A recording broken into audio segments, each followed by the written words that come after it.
नमस्कार दोस्तों, मैं हूं भावेश और आप देख रहे हैं दी जर्नलिस्ट। 30 जुलाई संसद की सभी मर्यादा को ताक पर रखकर बीजेपी सांसद अनुराग ठाकुर ने राहुल गांधी की जाति पर टिप्पणी की।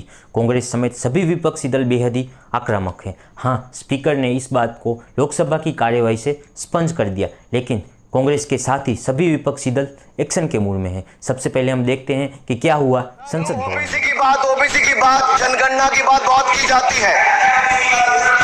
माननीय सभापति जी, जिसकी जात का पता नहीं वो गणना की बात करता है।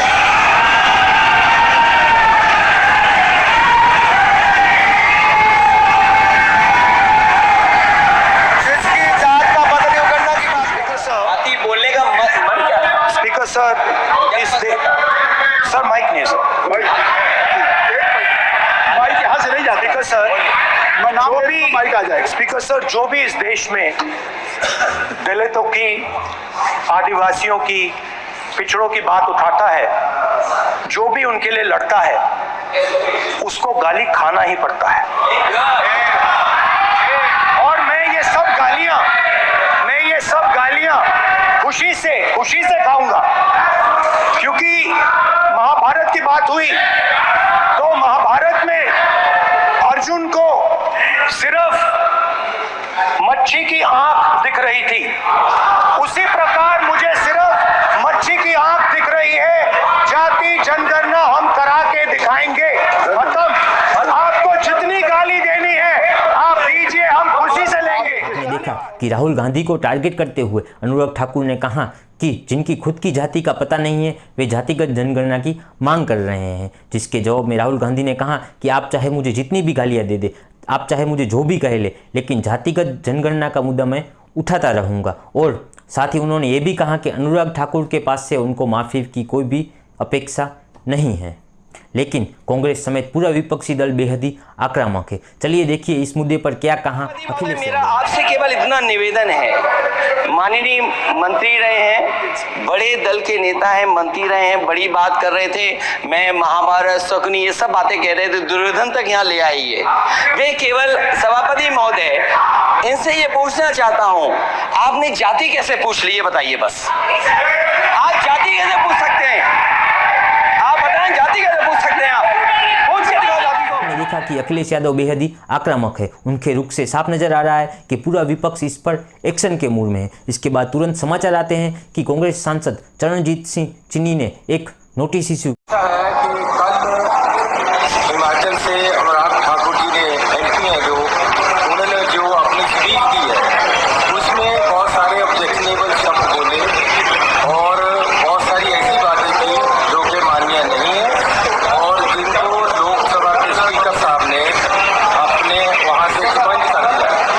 जो बात लोकसभा के स्पीकर एक्सपंज कर देते हैं उसको दोबारा प्रमोट नहीं किया जा सकता, उसको बाद वह दोबारा आगे नहीं लाया जा सकता। और मैं हैरान हूँ कि देश के प्रधानमंत्री जी ने उन बातों को पूरे लेक्चर के साथ ट्वीट करके उसको शाबाशी दी है।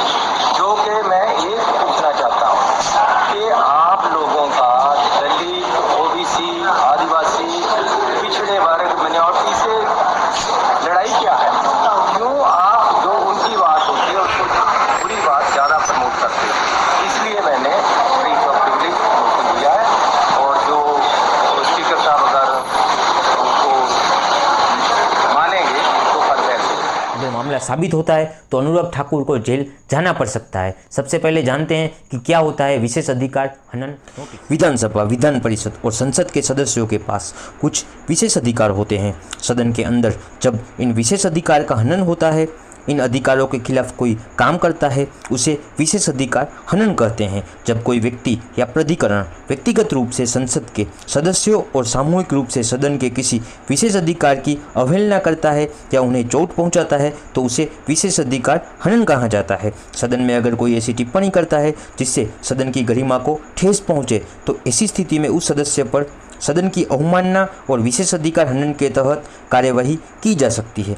लोकसभा स्पीकर से इसकी लिखित शिकायत को विशेष अधिकार हनन नोटिस कहा जाता है। इस नोटिस के आधार पर ही स्पीकर की मंजूरी के बाद सदन में विशेष अधिकार हनन प्रस्ताव लाया जाता है।